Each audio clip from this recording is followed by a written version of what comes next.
Hey there. So, after reading Mark 11,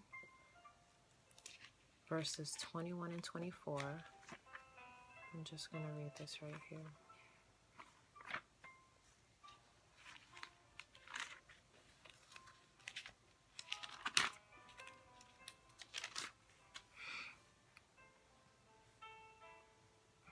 And Peter calling to remembrance, coming from the King James Version, and Peter calling to remembrance, saith unto him, Master, behold, the fig tree, which thou cursest, is withered away.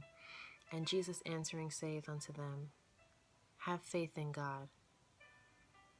For verily I say unto you, that whosoever shall say unto this mountain, Be thou removed, and be thou cast into the sea, and shall not doubt in his heart, but shall believe that those things which he saith, shall come to pass, he shall have whatsoever he saith.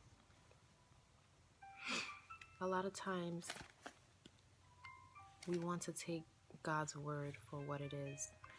And yes, God says, if we ask of these things, he will grant them unto us.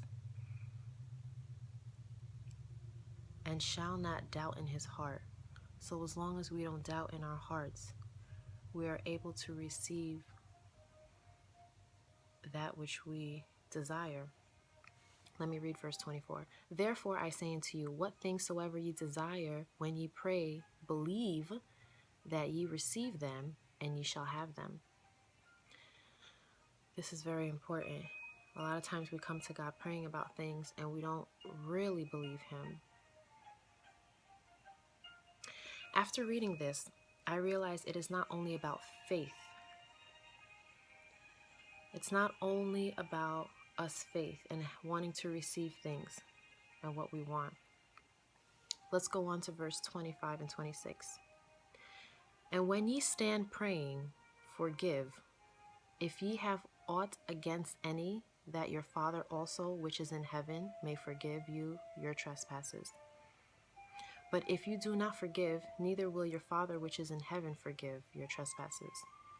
Now, God just told us, if we ask and believe and doubt not in our heart, we will receive that which we desire. But then he goes on to say, forgive others. Because if you don't forgive, God is not going to be able to forgive you. And so what I've come to realize is that we have to have a clean heart. We come to God asking for things and wanting things and having faith and believing, and sometimes we don't have it. We still don't receive it.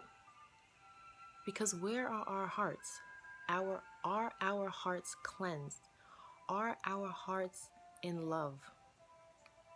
Are we harboring grudge one against another? We have to be able to forgive others the same way we want God to forgive us. For he that loveth not knoweth not God, for God is love. 1 John 4:8 says this. And although Hebrews 11 says, without faith it is impossible to please God, if we don't have love, it won't profit us anything. When you go to 1 Corinthians 13:2, I'm just going to turn there.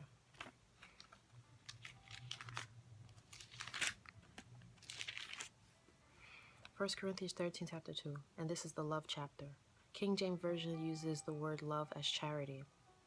And though I have the gift of prophecy and understand all mysteries and all knowledge, and though I have all faith so that I could remove mountains, and have not charity, which is love, I am nothing. The ending verse in this chapter, verse 13 says, and now abideth faith, hope, charity. These three, but the greatest of these is charity. So we have to use God's word for what it is and connect all the dots. If we have faith to remove mountains and have not love, it profits us nothing.